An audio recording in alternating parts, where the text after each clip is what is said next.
Pues buenas tardes, buenas noches. Nos da muchísimo gusto estar nuevamente en este espacio de entrevistas magistrales.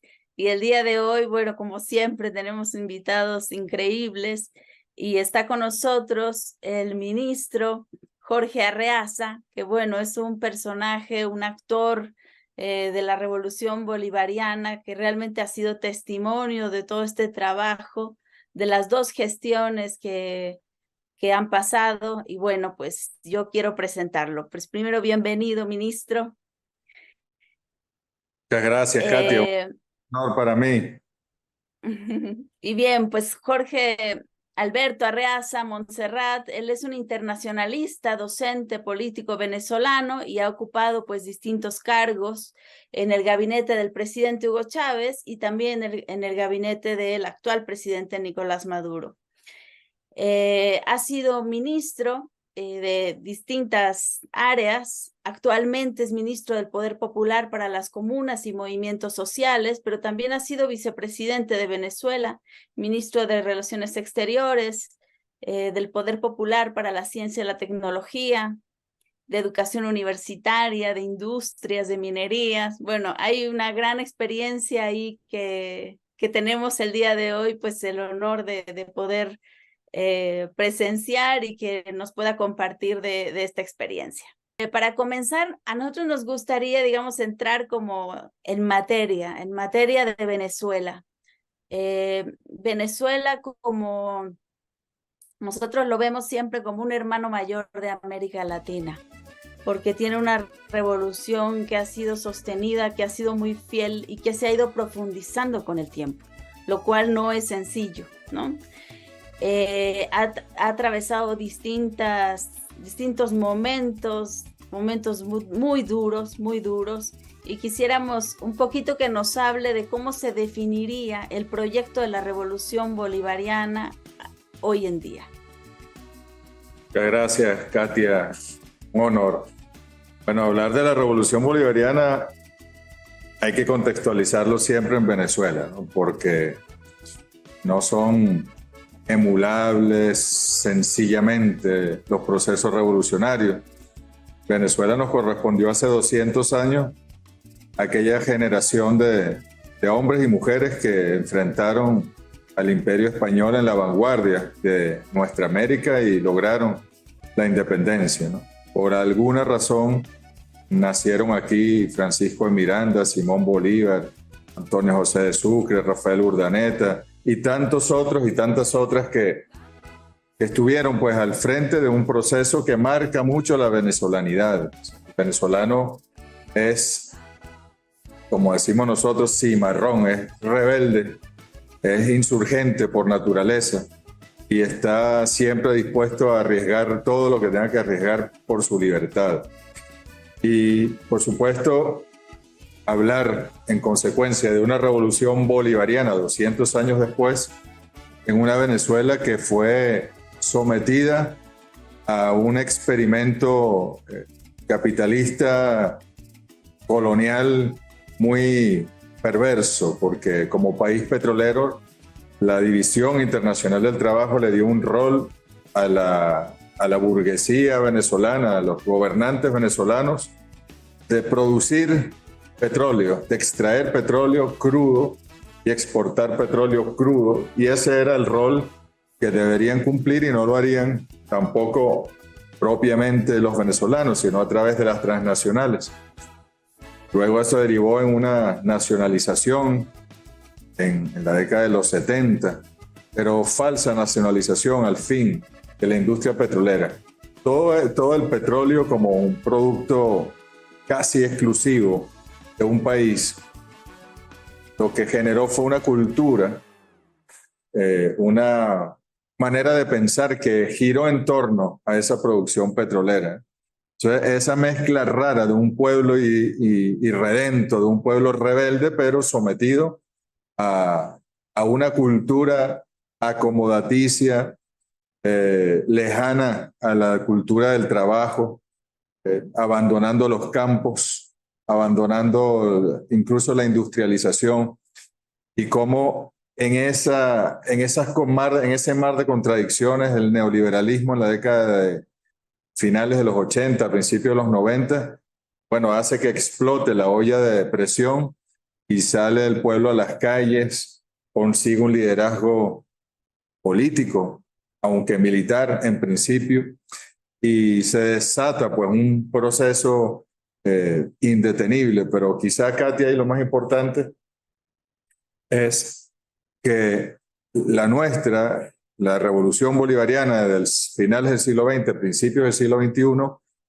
es una revolución donde la dialéctica genera una contradicción permanente entre un pueblo, una mayoría que quiere mantener el poder político, que quiere volver a su origen, que quiere construir una sociedad que se articule de manera armoniosa, humana, con la naturaleza, entre los seres humanos, y una oligarquía, una burguesía sometida históricamente al imperialismo, que quiere retornar al poder y hacerse pues de la riqueza petrolera. Ese es el principal interés del imperialismo y de la burguesía venezolana. Todos los capítulos de esta historia de 24 años casi son enfrentamientos, un golpe de Estado para volver al poder en el 2002.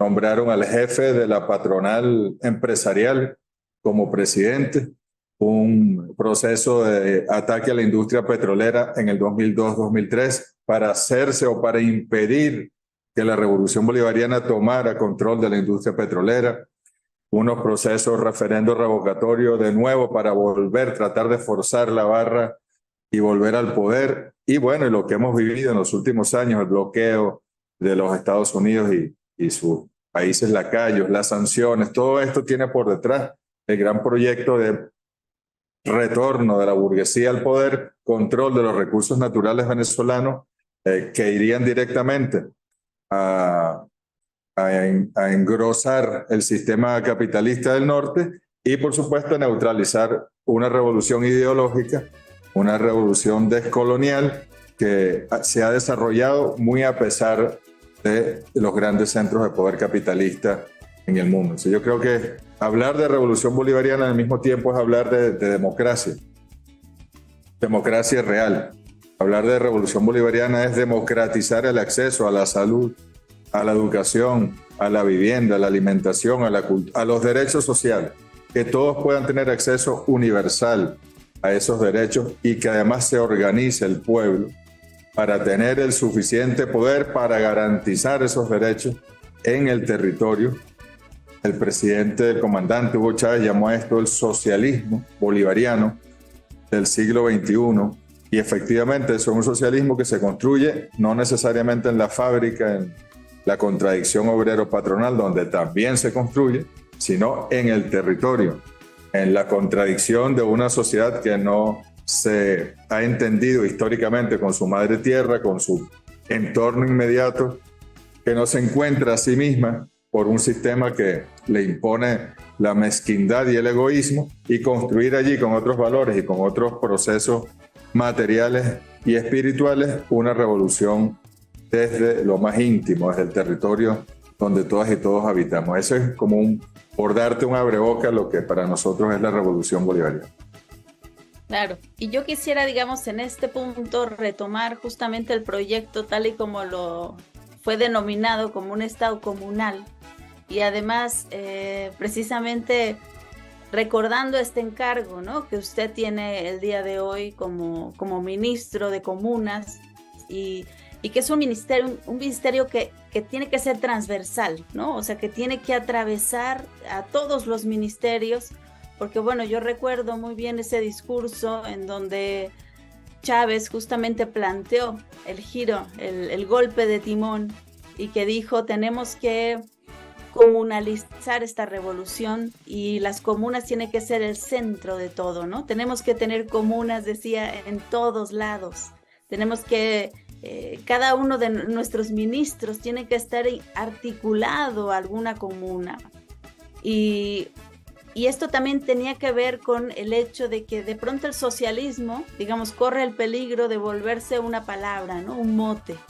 Y él nos alertaba precisamente sobre este peligro, decir, bueno, ya llegó aquí, ¿no? La panadería socialista, la calle socialista, y pareciera que uno le pone el nombre y automáticamente como varita mágica ya es socialismo, pero no, hay que construir la realidad socialista de fondo, la subjetividad socialista.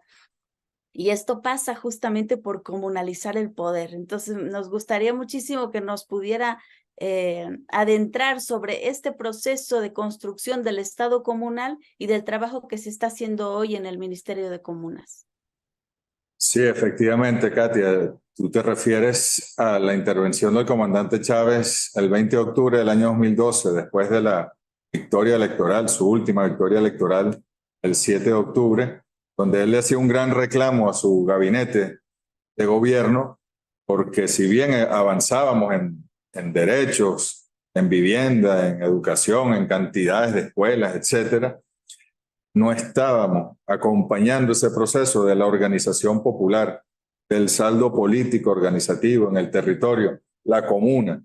Y como él mismo nos decía, incluso más allá de la comuna en sí misma, los consejos comunales de la comuna, un territorio, en lo formal, el espíritu de lo comunal, el espíritu de la comuna, esa otra sociedad donde nos entendemos en otros términos, como decía Simón Rodríguez, estamos aquí para entreayudarnos, no para confrontarnos, y donde en colectivo, desde lo individual, desde lo subjetivo, pero en colectivo, vamos avanzando hacia un nuevo tipo de sociedad. Ahí el Consejo Comunal y la Comuna es como la síntesis del proyecto del socialismo que nos planteó el comandante Hugo Chávez. Él decía, la comuna es el territorio donde vamos a parir el socialismo. Y eso nos da una idea muy clara. Primero, que la comuna está en un territorio, es donde vive la gente, y que allí no hay socialismo, sino que lo vamos a parir.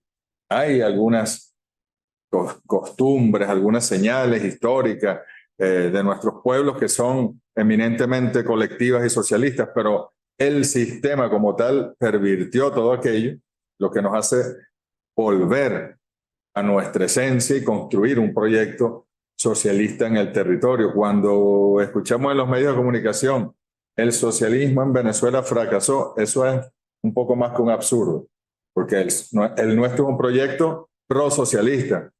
Vamos construyendo el socialismo, pero bajo una hegemonía, sobre todo en lo material, evidentemente del capital, hegemónicamente capitalista. Y vamos generando lo que el comandante Chávez, citando a István Metzaros, llamaba los injertos socialistas en el territorio o en la fábrica o en los movimientos sociales, que luego tienen que ir creciendo, que ir entrando en red con otros injertos y desplazar la hegemonía del capital por la hegemonía social. Pero es una construcción diaria, yo diría ni siquiera diaria, de cada minuto, de cada hora, de cada espacio incluso donde estamos, el ir viéndonos en otra situación y relación entre los seres humanos, nuestra Pachamama y construcción colectiva de otro mundo. No es algo que se pueda decretar, no es algo que se pueda imponer ni desde un ministerio ni desde un gobierno, es una construcción.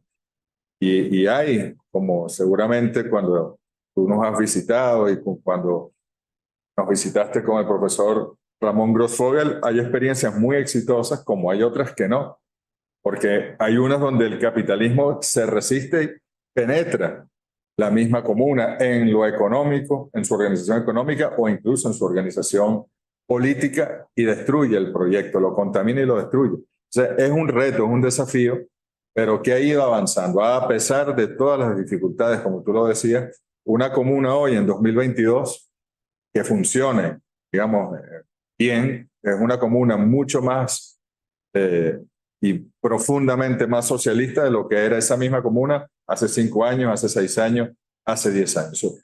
Hemos avanzado, quizás no estamos satisfechos por el ritmo, pero el imperialismo juega y el imperialismo hace que se detengan procesos, que se ralenticen procesos, pero vamos en un permanente avance y es allí, ese es el reto. El comandante Chávez hablaba del socialismo en lo territorial, se lo decía así, en lo territorial. Y construir el socialismo en el territorio es un desafío mucho mayor a construirlo en una fábrica o en un sindicato o en ese mundo del trabajo. Aquí estamos hablando del mundo del trabajo, pero del mundo de la educación, del mundo de la convivencia, del mundo de la producción, del mundo de la satisfacción de las necesidades básicas, y es un desafío inmenso, para lo cual, bueno, el presidente Maduro en este caso, bueno, destina todo lo que puede destinar en energía, en fuerza de gobierno, en recursos, pero tenemos que avanzar mucho más. Y ahora, por ejemplo, sobre el tema que usted ha mencionado de la descolonización, que también para nosotros es esencial, precisamente porque, por ejemplo, en la realidad, la verdad, mexicana, es un tema que no termina de penetrar, ¿no? Como o sea, en general en la organización política. Pero vemos que en Venezuela eso está de manera muy, muy clara. O sea, el presidente mismo se ha planteado la descolonización del gobierno, la descolonización de las instituciones. Entonces, tal parece que el proyecto bolivariano es un proyecto descolonial, como usted lo dice, ¿no? Pero además esto pasa también por un tema de ir penetrando en las comunas con una conciencia descolonial. Si pudiera como ahondar un poquito sobre este tema de cómo ha ingresado el tema de la descolonización y cómo se está planteando. Sí, fíjate que casualmente hoy me reunía con unos capitanes caciques del pueblo Pemón, del sur de Venezuela, y ellos tienen un planteamiento de organización. Entonces yo les decía, pero tenemos la vía del Consejo Comunal, y cuando hacíamos el intercambio, ellos llegaban a la conclusión de que Hugo Chávez se copió el esquema de los consejos comunales y las comunas de la organización indígena originaria. Y efectivamente, cuando tú los escuchas hablando, la toma de decisiones, el proceso organizativo, incluso el proceso administrativo de propiedad colectiva en esas comunidades, fue lo que tomó Hugo Chávez. Hay unos profesores, lamentablemente Mario Sanoja falleció, está su esposa Iraida Vargas todavía activa escribiendo, que hablan de la larga marcha comunal y del origen de la comuna venezolana desde los pueblos indígenas. Y Chávez echó mano ya no solo de Bolívar hace 200 años, sino más allá. Se fue 1000 años atrás, 800 años atrás, y trajo lo que para nosotros podía ser un choque y un paradigmático, porque aquí, querida Katia, en los años 70, 80, se casaban con zetas, cazaban indígenas.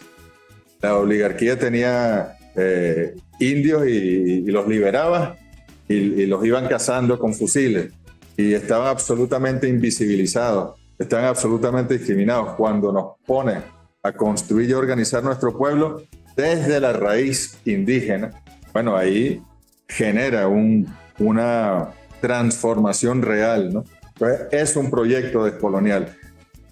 Descolonial fue Bolívar, que sacó a Venezuela de la colonia, aunque todavía muy impregnado de aquella sociedad. Descolonial Simón Rodríguez, que es una de las raíces de la revolución bolivariana, y que de verdad sí pretendió educar a los hijos de los indígenas, a los hijos de los hombres y mujeres esclavizadas de estas tierras, en la misma escuela que los hijos de los oligarcas y los mantuanos. No fue comprendido por Sucre en Bolivia, fue un incomprendido y murió incomprendido, pero era un descolonial por naturaleza. Y eso nos rige a nosotros, ¿no? En la revolución bolivariana, desde la nomenclatura. El presidente le cambiaba el nombre a esa hermosa cordillera que rodea Caracas. Antes se llamaba Cerro El Ávila, porque el señor Ávila la descubrió y la puso en un mapa hace no sé cuántos años. Él buscó el nombre original, como le decían los indios Caribe, los indios Caracas, al Guaraira Repana, la ola que detuvo el mar, porque del otro lado está el mar. Y pasa, pues mi hijo Daniel, de 4 años, la llama el Guaraira Repana, no lo llama Cerro El Ávila. Aún se utilizan ambas. Le estoy poniendo un ejemplito de los tantos que el comandante Chávez movió, pero efectivamente cada paso que damos, y el presidente Maduro este mismo año, al retomar el primer objetivo histórico de nuestro plan de la patria, que fue escrito por Hugo Chávez, que es la independencia, nos decía la independencia, pero descolonial. No es solo la independencia en lo económico, la independencia en lo político, porque ahora decidimos aquí, no se decide en Washington, sino cómo lo decidimos, con quién lo decidimos, para qué lo decidimos. Tiene que ser para la construcción de una sociedad descolonizada, una sociedad propia, original. Y es un camino difícil, porque no hay recetas, no hay manuales, hay grandes orientaciones, sin duda. Ustedes son orientación, el profesor Dussel es orientación, los pueblos indígenas lo son, pero no hay un solo camino, sino es una persistencia diaria en dejar todo el esquema de dominación detrás y el volver a andar con nuestros propios pies, incluso en lo cultural. Exacto, volver a andar con nuestros propios pies y recuperar nuestra propia mirada, que eso también, para poder vernos realmente, ¿no? Y dejar de vernos en el espejo del imperio, en el espejo de la modernidad. Y yo creo que realmente Venezuela avanza a pasos grandes en este punto, y no veo otro proyecto de transformación que se haya planteado de una manera tan explícita. Este proyecto de la descolonización. Por algún momento, digamos, Bolivia estuvo ahí, pero después, como bueno, la coyuntura ahorita es compleja, y bueno, ha habido otras prioridades. El tema de la descolonización no ha sido pues un tema que puedan abordar en este momento. De manera que si pensamos así como en el tema de las alternativas reales que se están planteando en América Latina, a mí me gustaría que nos regalara una reflexión sobre cuál es el panorama político y realmente de producción de alternativas desde América Latina en este complejo momento que estamos viviendo de la reestructuración, además del orden mundial, que ahorita me gustaría como que pudiéramos avanzar para allá, pero pensando, digamos, desde América Latina, desde el proyecto de la Revolución Bolivariana, desde el resto de los esfuerzos que se están haciendo en América Latina. Está México también, que estamos en una coyuntura difícil de la transición, de la construcción también de un proyecto de nación. En fin, me gustaría que nos conversara un poco sobre el escenario político de nuestra América. Creo que nuestra América es la esperanza para el mundo entero. Creo que aquí es donde podemos romper con la hegemonía del capital por muchas situaciones, pero creo que hay una que es originaria de nuestro pueblo. Cuando yo hablo de un venezolano irredento e insurgente, no es solo el venezolano. Es una característica de los pueblos originarios y de los que trajeron también desde África, forzados y esclavizados, siempre fueron libertarios en su esencia. Los ejércitos que acompañaron a Bolívar o a San Martín o a O'Higgins en Sudamérica eran fundamentalmente indígenas, mestizos, negros. Era el pueblo que estaba dispuesto y que entendía mejor el criterio de la libertad que cualquier oligarquía o los mantuanos de estas tierras. Así que creo que aquí hay que apostar, aunque tengamos matices y diferencias profundas entre todos los procesos, es aquí donde podemos construirlo. Y efectivamente estamos bajo el influjo muy fuerte, incluso en lo territorial, en lo geográfico, estamos debajo, pues, por decirlo, ante el mapa colonial que nos han presentado, de Estados Unidos, de Canadá. Y en este sur global americano, cada intento que tratamos como sociedades que pueda concretarse, cuajar como una transformación real, está ahí pues la CIA, las transnacionales, las corporaciones, las oligarquías para neutralizarlo, ¿no? Hay muchos ejemplos, desde Jacobo Arbenz hasta el propio golpe al presidente Evo Morales, pasando por los golpes aquí y todo el proceso de dictaduras impuestas que vivimos en nuestra América. Pero la esencia está aquí, más allá que en cualquier otra parte. Somos antiimperialistas por naturaleza. Y eso nos obliga, ¿no? Y nos lleva a una situación en la cual con distintos ritmos, pero debemos avanzar en una orientación común. Por ejemplo, decía una vez Lula hablando del comandante Hugo Chávez, eso lo podemos buscar en los medios, en los archivos. Pero decía algo así como, decía Lula, yo ando en un Volkswagen Escarabajo conduciendo a mi ritmo. Chávez anda en un coche Fórmula 1 a su velocidad, pero a fin de cuentas nos dirigimos hacia el mismo destino.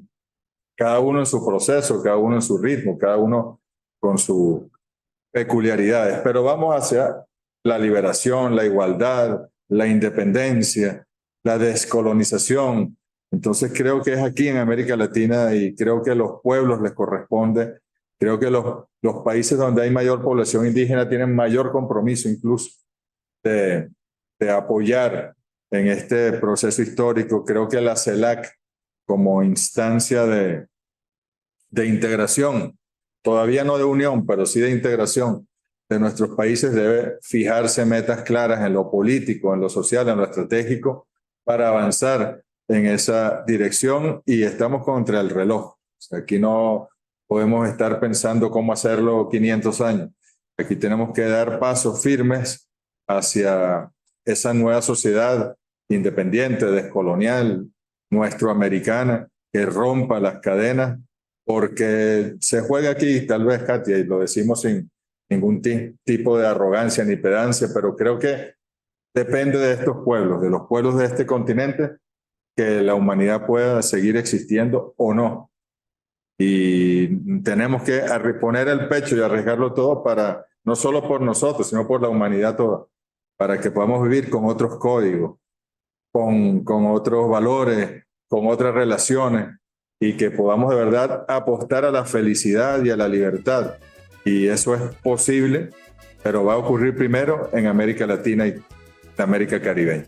Tengo la certeza de que es así. Y bueno, precisamente, digamos, cuando uno piensa en América Latina, piensa en esta fuerte contradicción, ¿no? O sea, por una parte tenemos una raíz ahí de modernidad que llegó en 1492 y que la tenemos encima todavía. O sea, somos en México, decimos, bueno, somos hijos de la Malinche, ¿no? Y esa es nuestra realidad. Es decir, tenemos por una parte un padre español, ¿no? Patriarcal, egocéntrico, conquistador, y por otra parte tenemos también una madre, ¿no? Una madre originaria, una madre indígena, una Pachamama que está ahí siempre presente y que nos recuerda, pues realmente también quiénes somos y hacia dónde queremos ir, que es lo más importante, ¿no? Entonces, en esa división, en esa fractura como interna que tiene América Latina, yo creo que se puede resolver justamente como la gran contradicción de la humanidad, porque finalmente estamos ante dos proyectos, que es la globalización de la dominación, que es lo que estamos viviendo desde hace 500 años, o finalmente el poder volver a la raíz, ¿no? O sea, volver a la raíz, volver a la Pachamama, volver a la comunidad y volver a una conciencia colectiva, que eso es como lo que nos recuerdan siempre los pueblos originarios y que pues constituye realmente el alma de este proyecto bolivariano tan importante. Y yo creo que eso de alguna manera ahí, como usted dice, nos vamos encontrando todos en América Latina. O sea, poco a poco, digamos, en el fondo, cuando uno revisa qué hay detrás, ¿no? De estos proyectos realmente alternativos, hacia allá vamos. Y cuando no, vemos un retroceso, ¿no? Vemos que volvemos a recaer en la modernidad. Por eso la descolonización sigue siendo pues tan importante como metodología y como camino. Y bueno, a mí me gustaría también que pudiéramos abordar, o sea, cuáles son, digamos, los retos que estamos teniendo, que se tienen en Venezuela, todas las sanciones, también que hablemos aquí sobre el bloqueo, lo que ha implicado el gasto, el atentado a la humanidad, a la población de Venezuela, el dolor que ha producido esto y también, digamos, cómo el pueblo ha sabido reinventarse en ese bloqueo y ha sabido también hacerse fuerte y construir una conciencia más profunda. Sobre el comentario que hacías, bueno, hay una contradicción permanente, ¿no? Creo que el presidente Maduro ha dicho muchas veces, este continente es un continente en disputa y entre sus pueblos y su carácter originario y el imperialismo y su carácter de extraer el espíritu de los pueblos mismos. Y aquí mismo, yo te puedo estar hablando aquí y en el barrio al lado de este edificio hay un consejo comunal haciendo una asamblea para tomar las decisiones en su comunidad, pero del otro lado, hacia el este de la ciudad, hay una familia reunida pensando en Miami, desde Miami, comiendo desde Miami. Entonces son realidades que tenemos aquí y es una disputa dialéctica muy, muy fuerte. Esto pasa en todos nuestros países. Desigualdades y brechas también en lo económico que generan mucha fricción. Pero bueno, como decía Carlos Marx, de alguna manera es la lucha de clases. Es la lucha de lo colonial versus lo descolonial. Es la lucha de quienes quieren ser libres a quienes quieren ser esclavos. Y hay que en algún momento definir cuál es el destino de esa lucha y ese es el desafío que tenemos. Pero en otras partes del mundo ni siquiera se está dando esa lucha.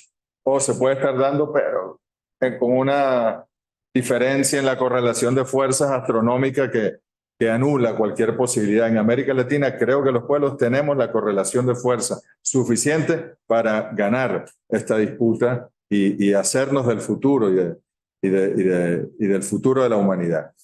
El tema de Venezuela, como te decía, muchos intentos del imperialismo por derrocar por la vía golpe de Estado, por la vía económica, por la vía política, el financiamiento de los grupos de oposición. Pero sin lugar a dudas, cuando se nos va físicamente el comandante Hugo Chávez y asume el pueblo, el liderazgo con el presidente Maduro, creo que las oficinas de inteligencia de los países del norte global consideraron que esto era pan comido, que era cuestión de días. Al presidente Maduro le daban primero 100 días, después 6 meses, después 3 años, después un periodo constitucional y ya vamos por los 10 años con mucha dificultad, pero han puesto y han hecho todo lo que podían hacer hasta ahora, salvo una invasión directa militar para que no estuviésemos nosotros aquí. El tema del bloqueo y las sanciones, mira, cuando yo fui vicepresidente, que tú hacías referencia a la trayectoria que uno puede tener, cuando estuve de vicepresidente realmente, el último año entraron al país por ingresos petroleros más de 40.000 millones de dólares. En el año 2019 eso bajó a 700 millones de dólares, el 99% menos. Y en el año 2022 fueron 4.000, es decir, el 10% de aquellos 40.000 millones de dólares del año 2014, que eran más o menos un ingreso regular de la economía venezolana. Esto golpeó duramente no solo el aparato productivo, el aparato del Estado, sino sobre todo al pueblo. Aquí el pueblo comenzó a padecer hambre, que no recordaba algo semejante desde quién sabe hace cuántas décadas, y hacer cola para tener acceso a unos bienes, unos productos de primera necesidad, y a la inflación, porque el ataque a la moneda fue brutal también, y luego aceptar el dólar como moneda circulante para las transacciones en Venezuela, que pudiese pensar cualquiera es una contradicción y lo es, pero fue una necesidad y una válvula de escape económica necesaria en ese momento. Pero aquí cayeron las bombas. O sea, aquí en nuestros hospitales, en nuestras escuelas, en nuestra vialidad, en nuestras empresas y fábricas cayeron bombas, solo que no esa física con explosivos químicos, sino la desinversión. Que el sistema del eléctrico venezolano, que tiene tecnología gringa y alemana, bueno, ni la empresa General Electric ni la empresa Siemens hayan pisado tierras venezolanas desde 2014 porque las sancionan, porque las persiguen, porque no pueden. Que el metro de Caracas, que es tecnología francesa, por poner ejemplo, bueno, esa empresa francesa se desentendió, no atienden ni el teléfono para una falla que pueda haber, para un software que haya que actualizar, no les interesa. Que los equipos médicos, Philips o General Electric o yo no sé qué, nadie le interesa eso. Cómo repararlo en el mundo, que se mueran los venezolanos, pero tienen que hacer lo que Washington ha decidido. Todas sus cartas, como decía el propio Donald Trump, todas las opciones están sobre la mesa y fueron agotando todas las opciones. ¿Por qué no la militar? Es una incógnita que queda allí. En estos días Donald Trump Ya, nosotros ya lo sabíamos, pero creo que otros se fueron enterando. Confesaba que en su gobierno, bajo su mandato, Venezuela estaba al borde del colapso y que Biden no siguió ese camino. Entonces que ahora ya no pueden tener el control absoluto de todo ese petróleo venezolano que está ahí mismo, ahí cerquita, sino que ahora tienen que comprarle petróleo al régimen de Maduro y no sé qué. O sea, lo que está confesando allí, que ellos iban por todo y pueden retomarlo. Hay 928 sanciones distintas, desde la Banca Nacional, el Banco Central, Petróleos de Venezuela, las empresas públicas, las empresas de alimentación, hasta personas, personalidades del Estado. Y están intactas. No es que Biden las levantó, no es que y el gobierno de Estados Unidos ahora nos quiere y por eso nos estamos recuperando. No. Dentro del bloqueo, dentro de la dificultad, como tú decías, se reinventó el pueblo. Cuando el presidente Maduro toma la decisión de aceptar el dólar como moneda para la economía venezolana, además del bolívar, era porque era una realidad que el pueblo lo estaba haciendo en su escala y bueno, ahí clandestinamente porque estaba penado por la ley el uso de otra moneda. El presidente dijo, si esto es lo que el pueblo ha tomado como válvula de escape, nos sirve para todos y para todas, y la aceptó. Los años 18, 19, donde no había producción de alimentos en el país, fueron los campesinos, fueron los pequeños productores con sus hortalizas, con sus verduras, con su maíz, el que le salvaron la vida a la oligarquía venezolana que permaneció aquí y a todos los venezolanos y todas las venezolanas. El aparato productivo privado, que debe decirlo, que no le gustaba sembrar, cosechar, cultivar alimentos en Venezuela, ahora está rompiendo todos los récords de producción de alimentos en Venezuela. Entonces, bueno, nos fuimos adaptando a esta nueva situación y antes con mucho dinero hacíamos algo determinado. Ahora con muy poco dinero hacemos mucho más que aquello que hacíamos con aquella cantidad de recursos. Como dice el presidente, con poco hacemos mucho y a veces con nada también hacemos mucho, porque aprendimos a manejarlos y el pueblo con una capacidad de resistencia infinita. Pero aquí hubo, querida camarada, hubo muertos, hay muertos, por enfermos que no pueden operarse porque no hay los insumos en un hospital, tratamientos de enfermedades muy costosos que no llegaron a Venezuela, que antes daba el Estado gratis y ahora no tiene cómo darlo ni gratis, ni pago, ni de ninguna manera, que no tenías el combustible para llegar a un centro médico y salvarte, heridos, enfermos, inmigrantes. De Venezuela han salido, no sé, 2 millones de venezolanos, con un país que era más bien receptor de migración, ahora también genera emigración y se han ido los pobres. También se fueron en una primera ola los clase alta, clase media, pero nominalmente en los 90% son los pobres de Venezuela que iban a hacer, comerse las mesas, comerse las sillas en una ciudad donde no hay producción agrícola. Tomaron, entonces en este momento puede haber venezolanos que van al Darién, van hacia Estados Unidos u otros que van hacia el sur, hacia Chile, Perú, muchos que están regresando porque se dieron cuenta que en esos países la situación no es sino más difícil que en Venezuela, pero todo esto es consecuencia de esa acción. Ahora estamos de pie, estamos firmes, estamos en una democracia plena. Entre el año pasado y este hemos hecho más de 23.000 elecciones de consejos comunales en Venezuela. Vamos por la renovación de las comunas, vamos a elecciones presidenciales el año que viene. Es decir, nosotros no nos hemos detenido. Y creo que ese ejemplo nos lo dio el pueblo y el presidente Maduro, que hay que reconocerlo para la historia. Creo que cualquier otro líder venezolano, en la circunstancia que enfrentó Nicolás Maduro en estos años, no hubiese sido capaz. Lo digo de nuestras propias filas incluso. Creo que el presidente Maduro actuó con una inteligencia, una audacia, una acupuntura en la toma de decisiones extraordinaria y sorprendió a propios y extraños y estamos aquí por esa combinación de actores. Y bueno, parte también digamos, de lo efectivo de la respuesta del pueblo venezolano fue su organización, ¿no? Que fue una organización digamos, milimétrica, ¿no? O sea, casa por casa, barrio por barrio, donde la gente se fue reuniendo, se fue organizando. Y esta organización también pasa por las milicias, ¿no? A mí me gustaría que nos pudiera contar esta experiencia de las milicias, en qué consisten las milicias urbanas y cómo es que la gente, digamos, sabe qué es lo que le toca hacer en caso de una invasión directa territorial. Efectivamente, Katy, en Venezuela la doctrina militar que se ha generado en Revolución Bolivariana es propiamente venezolana.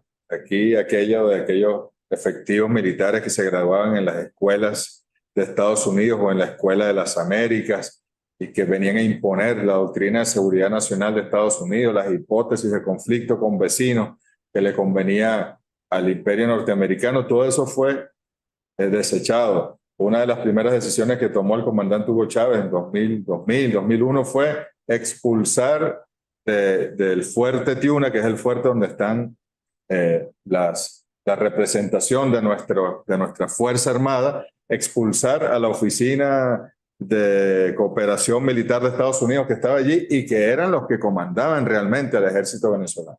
Nuestra Fuerza Armada fue por muchos años, siguiendo órdenes de la burguesía, atada por aquella constitución, un ejército de ocupación en este país. Entonces, vamos a un nuevo momento, no solo es la Fuerza Armada con sus componentes, el ejército, la armada, la aviación, la Guardia Nacional, sino que todo el pueblo también debe sumarse a la defensa integral. Y por ejemplo, una cocinera que es una madre elaboradora en una escuela, sabe que en el momento, Dios no lo quiera, pero en el momento de una guerra, de una invasión, ella debe pasar a ser cocinera de un batallón del ejército en determinado frente o de un grupo de milicianos en conflicto en determinado frente. Un médico que atiende en un hospital o en un consultorio privado sabe que ante un escenario de conflicto debe pasar a jugar un rol de guerra, pues, en su momento. Es la defensa integral de la nación, como la llamamos. Y allí hay un grupo de hombres y mujeres admirables, que son los milicianos. La Milicia Nacional Bolivariana es parte de la Fuerza Armada, es uno de sus componentes. Se entrenan, saben dónde están en la eventualidad de un conflicto, las armas para defender, en qué parque están para defender la nación. Suelen ser personas mayores de 40 años, 50 años, 60 años en promedio, que aman a esta patria, como me decía una de ellas una vez, una señora, no sé, le calculo yo, sabes que el pueblo trabajador es difícil calcularle la edad, pero no sé, 60 años. Y la señora en un ejercicio militar que había, donde la milicia también formaba parte, me decía, si aquí llegan los gringos, yo me rindo, me entrego, y cuando me tengan dentro del cuartel donde ellos se reúnen, exploto los explosivos que llevaré en mi pecho para inmolarme por mi patria, porque yo ya tengo hijos, yo ya tengo nietos, yo ya viví y no me cuesta nada dar la vida por la patria. Entonces, son cosas muy impactantes, pero son seres humanos comprometidos con un proyecto que están en todo el territorio y que, así como en la guerra, harían acciones como esa, que Dios cuide a esa señora, pero también en la paz hacen acciones sociales, acompañan a las misiones, que son los programas sociales socialistas, cuidan las escuelas, cuidan los comedores, están allí para la paz, pero preparados también para la guerra. Y la mujer, ¿no? Que también tiene un papel muy importante en la Revolución Bolivariana. A mí me gustaría que comentara un poco. La Revolución Bolivariana es mujer. El presidente Chávez no solo la calificó de una revolución bolivariana, sino también feminista. Y es que no hay otra manera de comprender la revolución bolivariana. Cuando vamos a una comunidad, las voceras son la esencia del poder popular en Venezuela.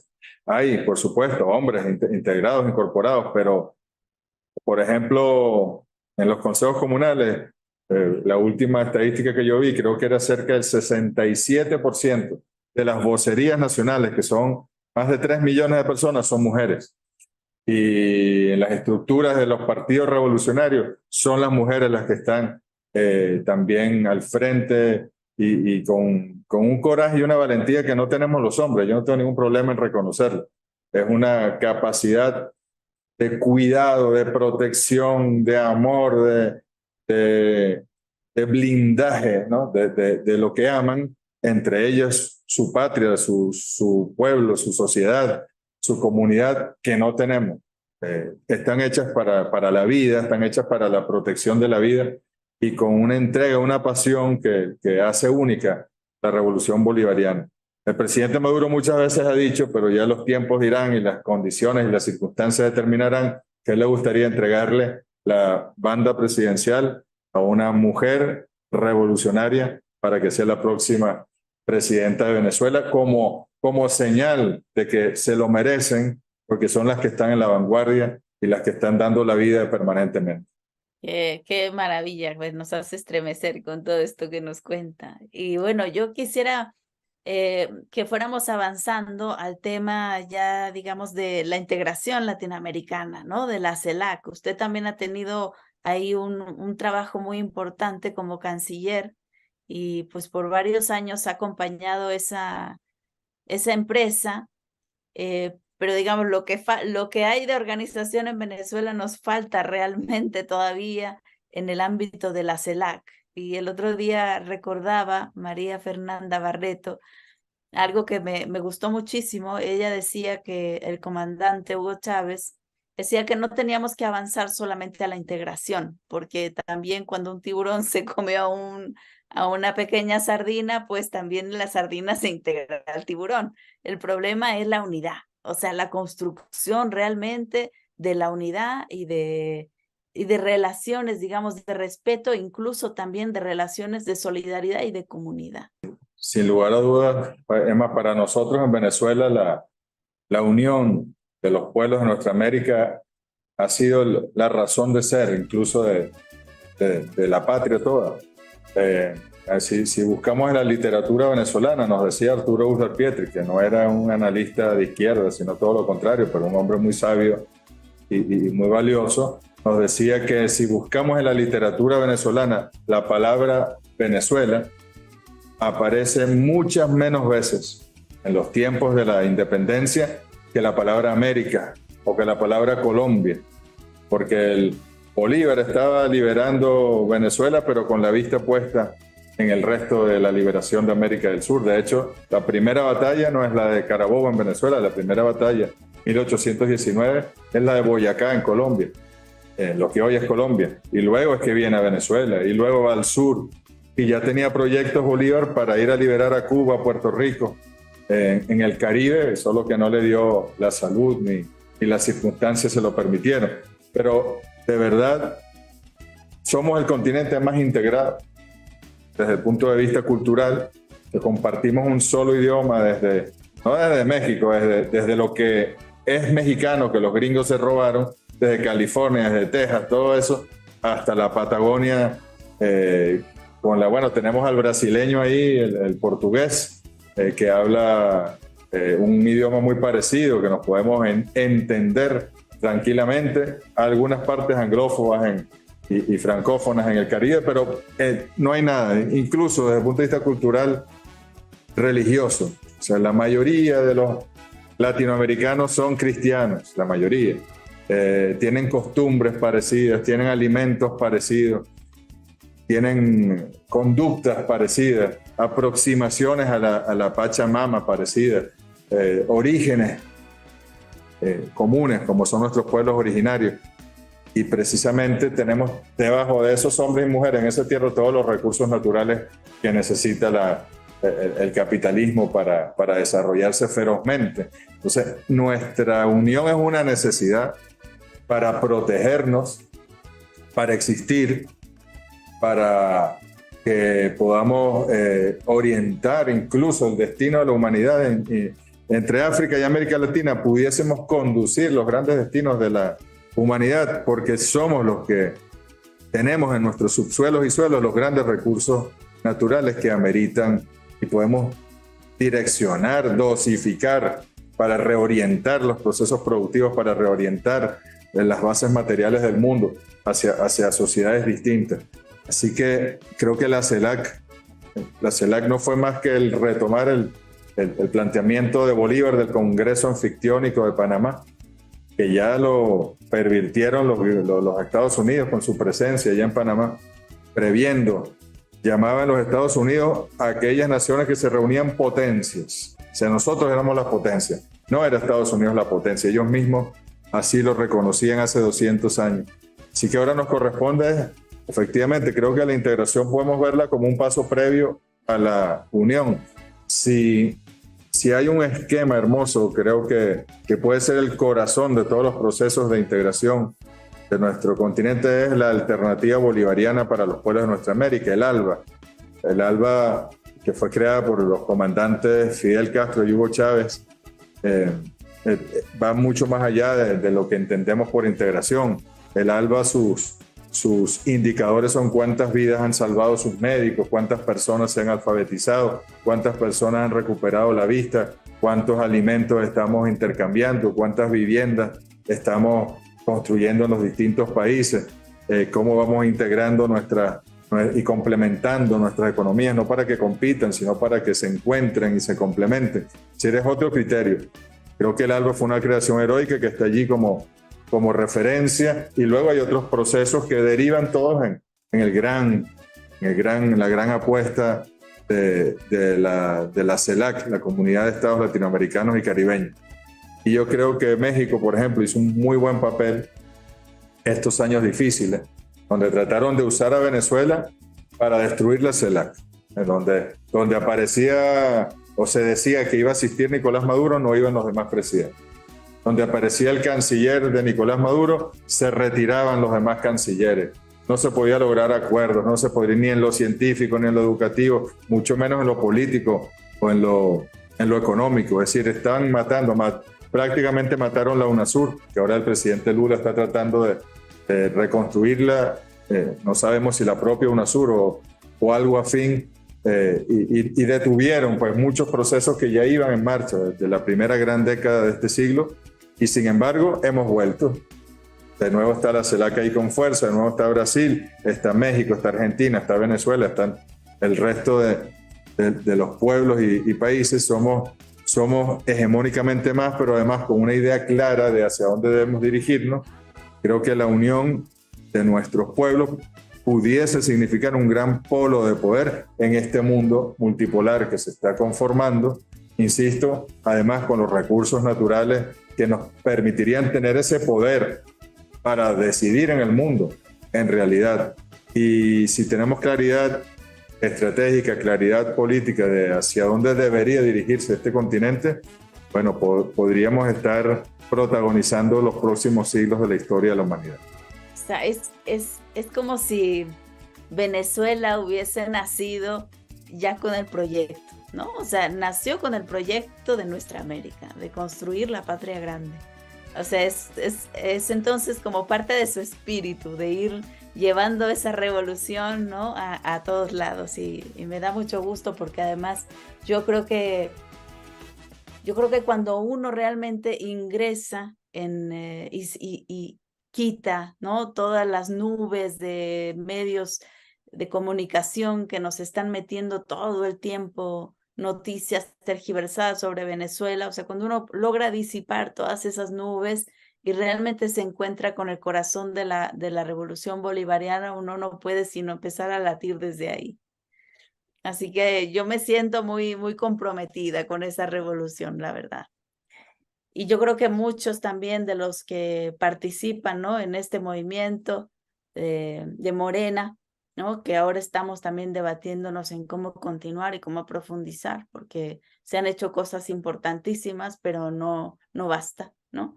Tenemos que todavía llevar adelante una revolución de las conciencias más profunda y de las instituciones también.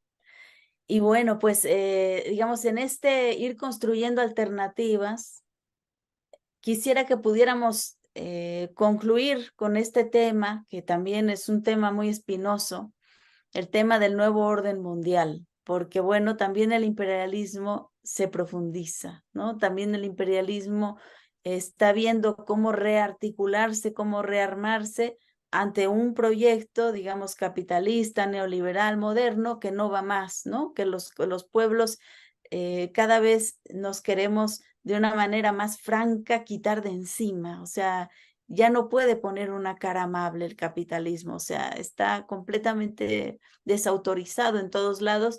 Entonces, se está volviendo, ¿no? A pintar la cara, a maquillar, a reconstruir, a rearmar como todo un discurso. Y quisiera que nos comentara qué es lo que piensa sobre este nuevo planteamiento del nuevo orden mundial. Sí, el capitalismo tiene una facultad que hay que reconocerle, que es capaz de adaptarse, de mutar como un camaleón y engaña a los pueblos. Y es el gran reto, pues, cómo desenmascarar al capital permanentemente. Por alguna razón nos decía comandante Che Guevara, al capitalismo ni tantito así. Bueno, tú le das un dedo y te come completo.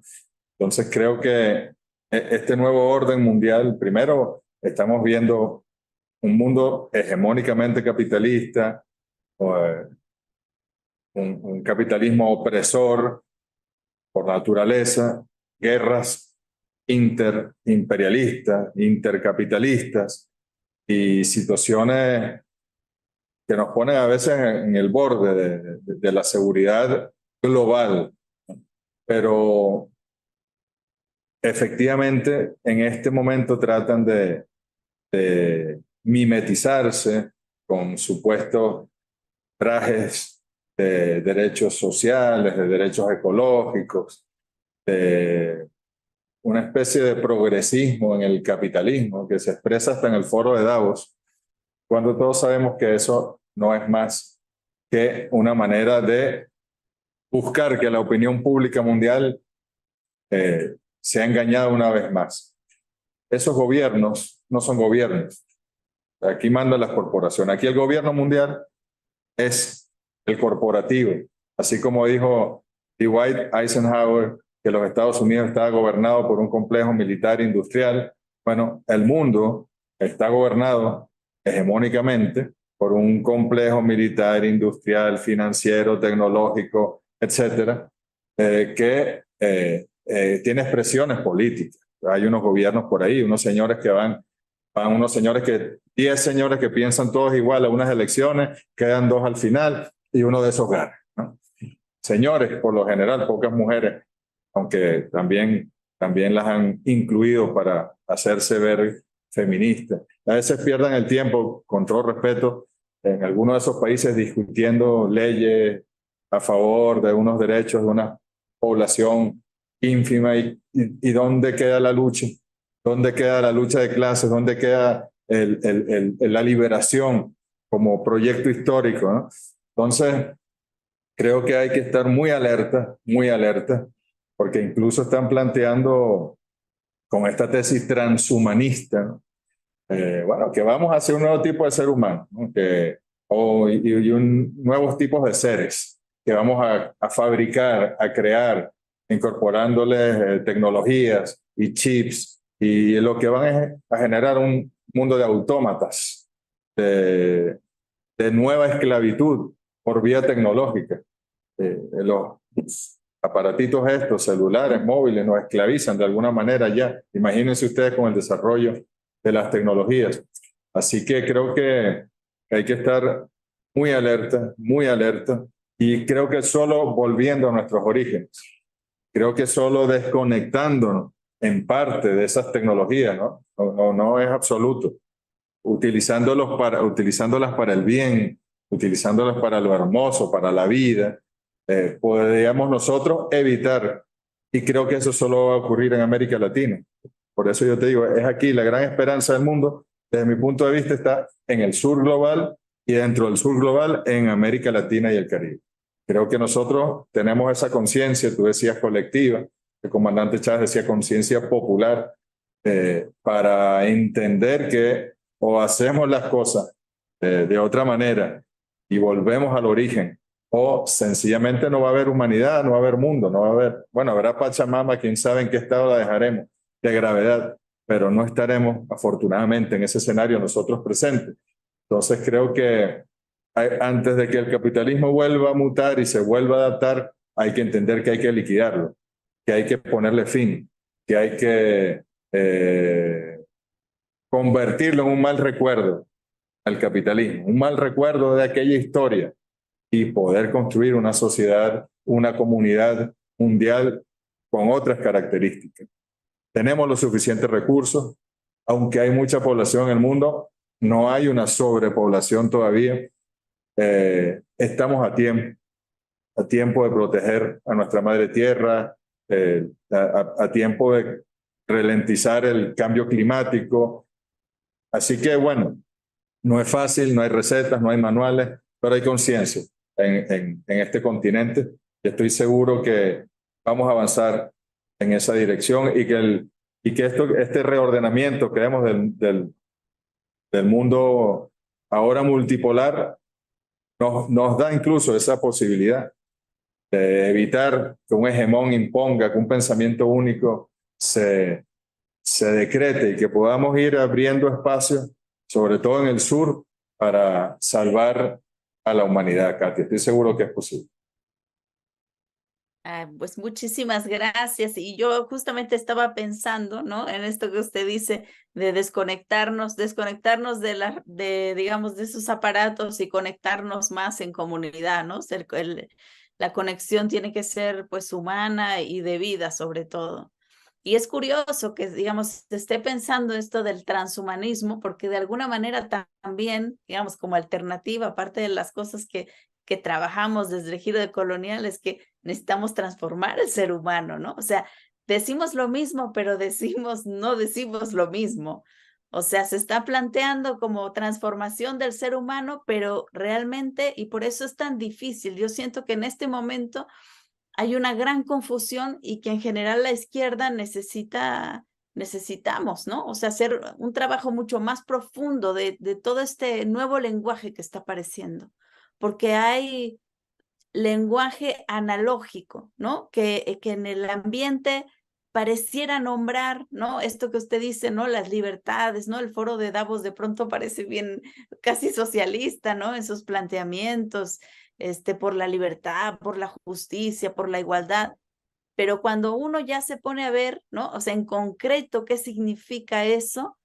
Pues sigue viendo cómo, digamos, es cambiar todo para dejar todo igual, ¿no? Pero de alguna manera sí nos puede llevar en esa confusión a adoptar cierto lenguaje, ciertas medidas y apostarle también a una ciencia y a una tecnología que justamente son las que nos han puesto aquí, ¿no? En esta crisis tan profunda en la que estamos, una ciencia y una tecnología sin criterio ético y sin compromiso con la vida, una ciencia que al final no ha hecho sino servir al gran capital.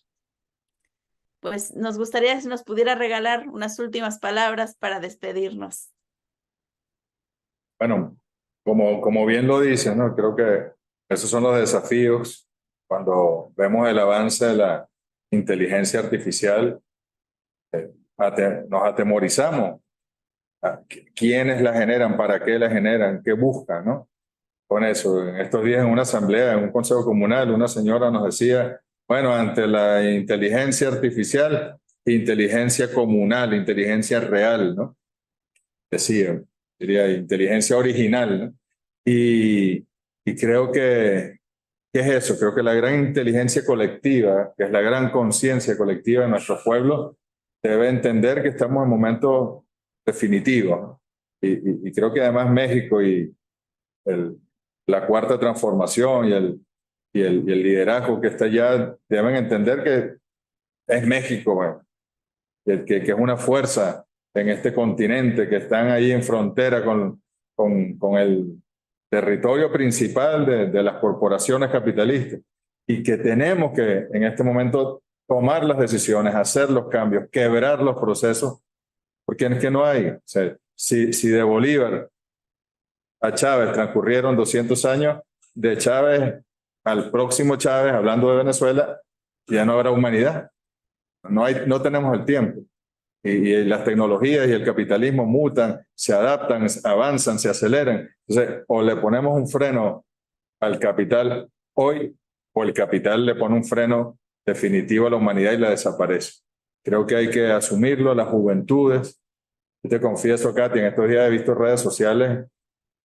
Ayer me impresionó uno en Argentina, un señor le pone una foto del Che Guevara a jóvenes adolescentes unos, pero ya otros de 20 años, y no saben quién es el Che Guevara. En Argentina. Un actor, un jugador, un militar, no saben quién es. Entonces, creo que México, Venezuela, tenemos que hacer grandes esfuerzos para volver a nuestros orígenes, rescatar esas hermosas luchas que han dado nuestros pueblos y que nos han llevado hasta aquí y poder abrir los caminos hacia una liberación. E insisto, si esa liberación viene de la base de nuestros pueblos, de la organización popular, de una nueva sociedad, no que se imponga, ni se decrete, ni la diga las Naciones Unidas cuáles son sus términos, sino que la construyamos desde nuestra casa, en nuestro caserío, en nuestro pueblito, en nuestra cuadra. Bueno, eso va a ser inexpugnable y ahí no va a poder regresar al veneno del capitalismo. Así es, pues el pueblo es el único que puede realmente llenar los grandes espacios y los grandes liderazgos cuando estos nos faltan. Pues muchísimas gracias, querido ministro Jorge Arreaza. Ha sido realmente un enorme gusto tenerlo aquí con nosotros. Gracias a ustedes, mucho éxito y un abrazo para México y para Morena. Gracias.